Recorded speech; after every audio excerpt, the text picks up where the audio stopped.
O Senhor esteja convosco. Ele está no meio de nós. Proclamação do Evangelho de Jesus Cristo, segundo Mateus. Glória a vós, Senhor. Naquele tempo, disse Jesus aos seus discípulos: Nem todo aquele que me diz Senhor, Senhor, entrará no reino dos céus, mas o que põe em prática a vontade de meu Pai que está nos céus. Naquele dia, muitos vão me dizer: Senhor, Senhor, não foi em teu nome que profetizamos? Não foi em teu nome que expulsamos demônio?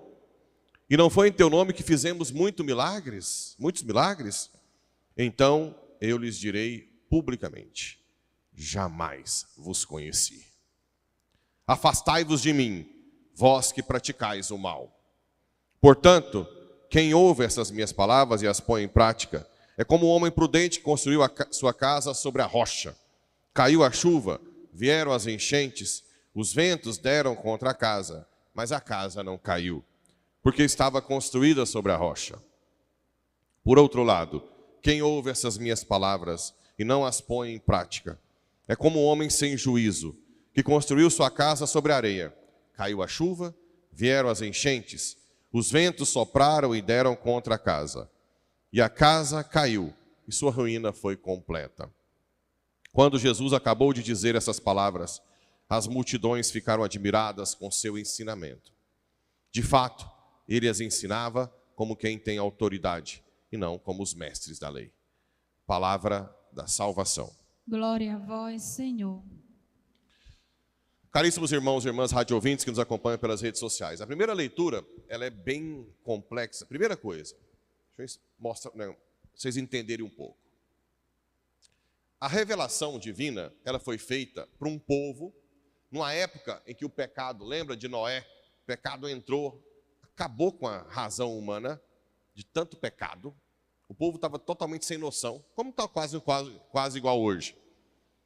E Deus escolheu um povo para se revelar progressivamente. O que quer dizer isso?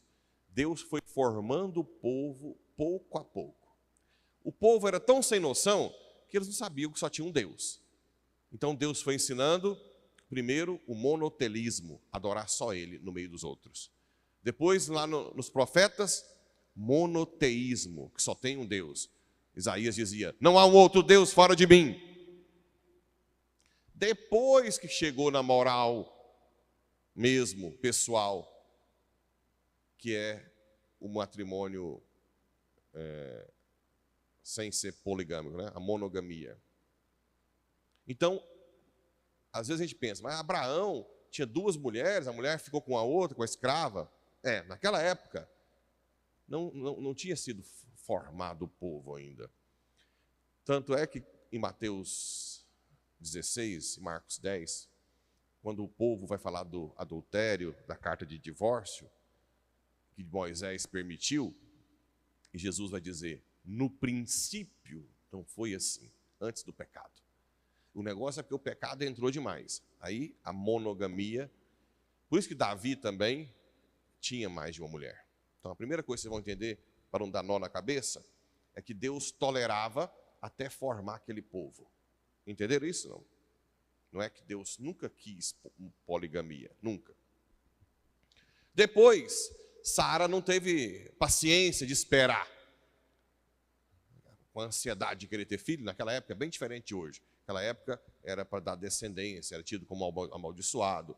Hoje amaldiçoado não é quem não tem filhos físicos, é quem não tem filhos espirituais.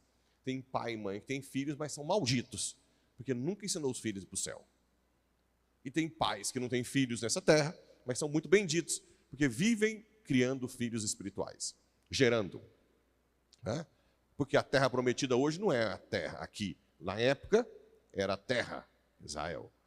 Hoje, a terra prometida é o céu. Então é maldito quem não gera filhos para o céu. Esse é maldito. Então vamos purificando as mentalidades aqui. Depois a gente vê que, mesmo com a falta de fé de Sara, Deus, como amava tanto Abraão, acabou acolhendo Ismael como filho de Agar. Então, é outra coisa também. Às vezes a gente é tão ruim, tão fora, que Deus ainda depois ainda tolera. Não, o padre fez mais essa bobagem, deixa eu dar um jeito. Deus é assim, para aqueles que estão buscando a Ele de toda com toda força, com toda graça, né? E depois, Deus faz uma promessa a Ismael, que a sua descendência também será numerosa. Tem a de Isaac, que somos nós. Bem, tem padres que falam que é um mito, eu não sei se os árabes realmente se consideram descendentes de Ismael, mas diz que são os muçulmanos, os árabes, que deram descendência de Ismael. Não sei, né? O fato é, nós entendemos um pouco esses dramas humanos do Antigo Testamento, que ainda não tinha uma revelação bem feita, certo? Mas que Deus ama a pessoa que realmente o ama acima de tudo e acaba querendo tirar um bem de tudo, de todo o mal, até dos nossos erros. Até dos nossos erros Deus tira um bem, né? Bem, e o Evangelho é muito casado com o que eu falei no início, a santificação no dia a dia. Nós temos que ser santos. A igreja, São José Maria Escrivá, ele fundou o Opus Dei em 1928, e ele foi um dos que estava no Concílio Vaticano II para defender a santificação na vida ordinária. A igreja tinha já uma ideia de que podia ser santo. Por exemplo, São Francisco Xavier, lá no século XVI, ele escreveu a Filoteia. E ele dizia que não era só os padres, as freiras que eram santas, mas que você poderia ser santo no trabalho, se você buscasse a Deus, né? São José Maria Escrivá, que é o dia de hoje, ele vai mais um pouco além. Ele diz que o próprio trabalho pode te santificar. Como? A primeira coisinha, assim, todo mundo assim. Todo mundo consegue? Sorriso no rosto. Nada de bico. Tratar bem o cliente. O açougueiro. Chega o cliente. Bom dia. Boa tarde. Que bom te ter no meu. Já é o início da santificação no trabalho. E às vezes aquela pessoa mais rabugenta que existe, que chega lá para ser atendido. É a hora que você vai mais tentar fazer, né? Na hora de cortar a picanha, não põe um pedacinho do colchão duro. Ser honesto, né? Corta só o que é picanha mesmo. Antigamente eu chegava lá em casa, olha o tamanho da picanha que eu achei, o povo já olhava, tadinho, né? Foi enganado. Foi enganado. Seja honesto. Acolhida, honestidade. Depois, fazer o melhor que você pode no trabalho, oferecendo a Deus. Até o pessoal do Opus Dei diz para colocar um crucifixo.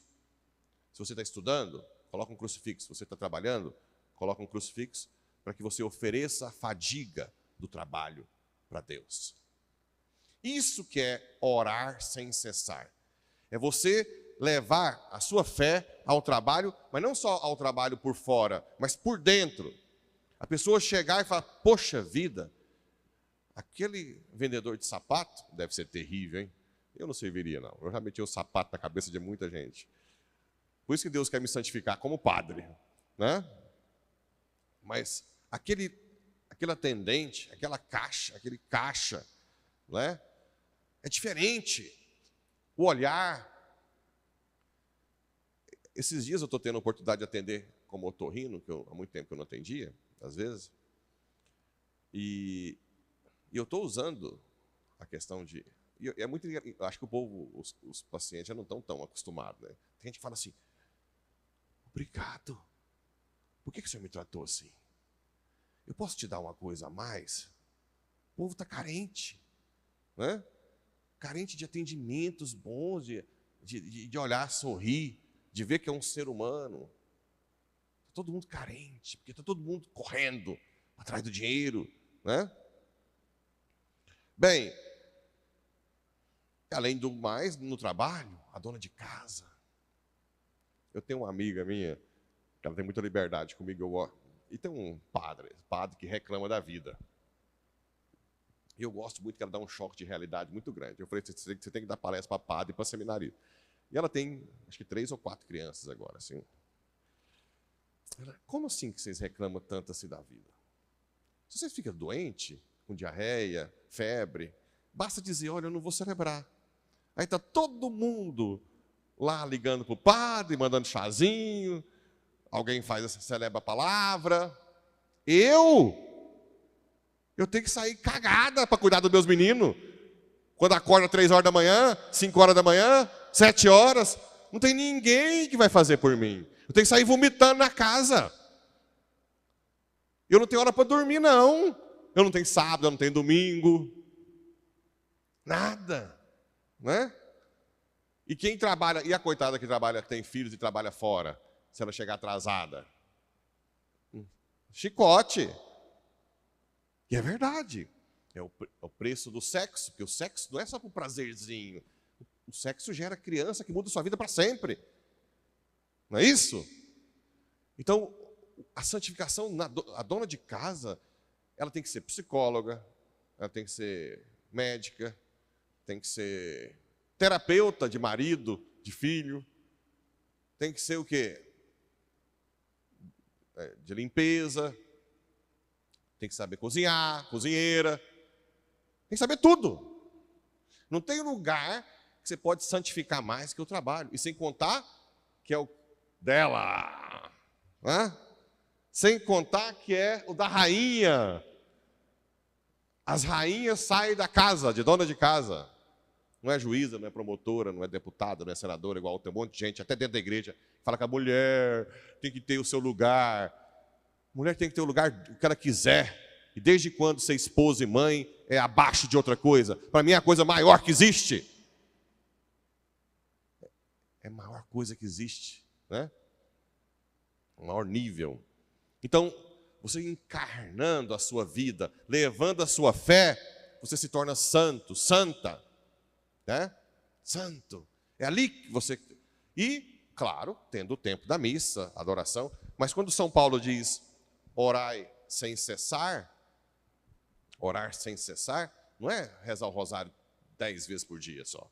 É fazer a sua oração e depois transformar a sua vida cotidiana em um meio de santidade.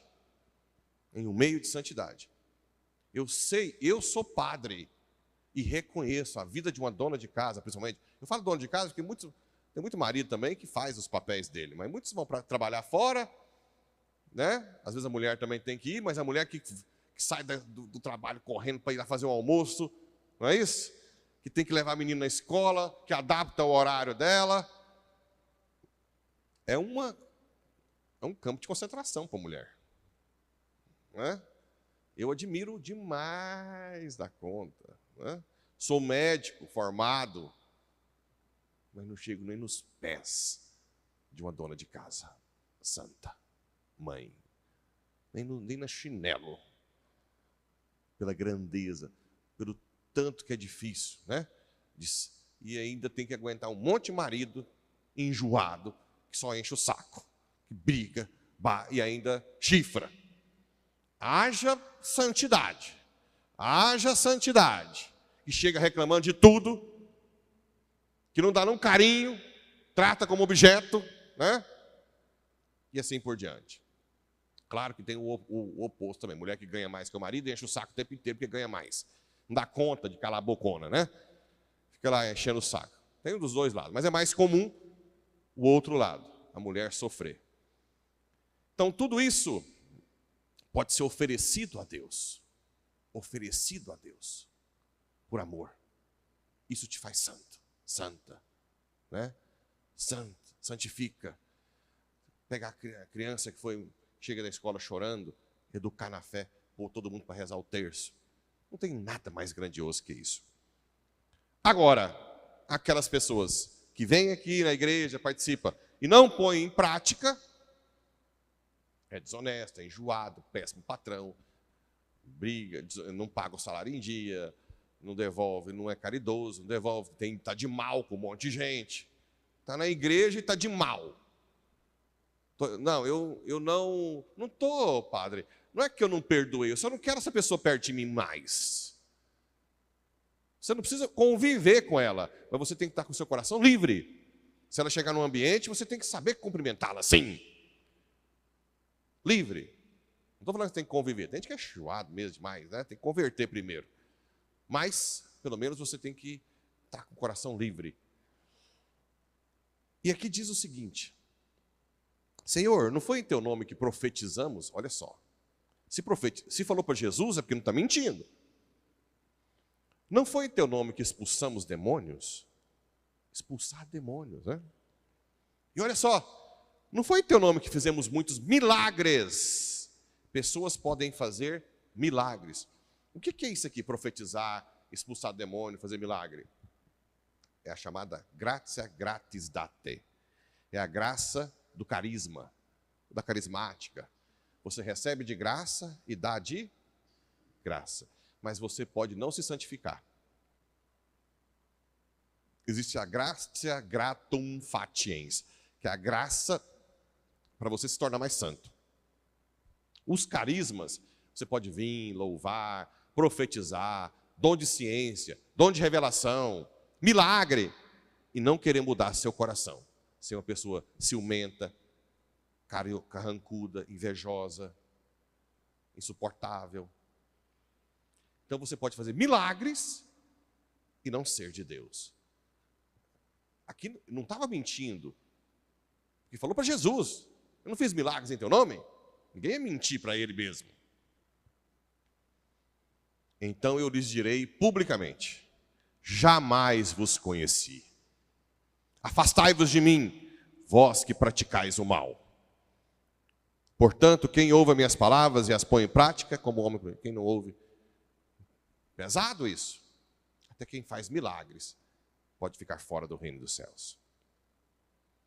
O milagre era para servir para você buscar se converter, mas não busca. Não quer ser uma pessoa melhor. Não quer, né? Gente, tá aí. Vocês têm uma faca e o queijo na mão para ser santo. Faca e o queijo na mão. O dia a dia, o cotidiano. Né? Quem tomou um banho frio hoje? Tomou? Ah, parabéns. Então, estava terrível a água. Terrível, né? Mas são as pequenas coisas que te fazem santo. É o sorriso, é o chorinho da criança 2 horas da manhã, 3 horas, você está bem cansado, olho de bandite. Sabe aquele cachorrinho de bandite antigamente, do desenho, que tinha 2? Aí você está cansado, aí... Não é? Você fala: Senhor, eu te amo. Você vai lá e toma conta. Tudo pode ser motivo de te tornar santo, santa. Não perca a oportunidade. E se você está com muita dificuldade, corre nela. Abraça o cangote dela que ela te leva para ser uma santa, um santo. Tanto fora como dona de casa. Ela não trabalhou fora, mas ela sabe como tem que ser um bom trabalho. Hoje ela sabe tudo, né? Agora, se você é dona de casa, então, ela vai saber até da parte humana. Como que você vai ser uma mãe, uma esposa santa. Cola nela. Você vai ver se você não vai ficar santo logo, logo. E ela nos ajude. Assim, São José Maria Escrivá também pode interceder por você. Assim seja.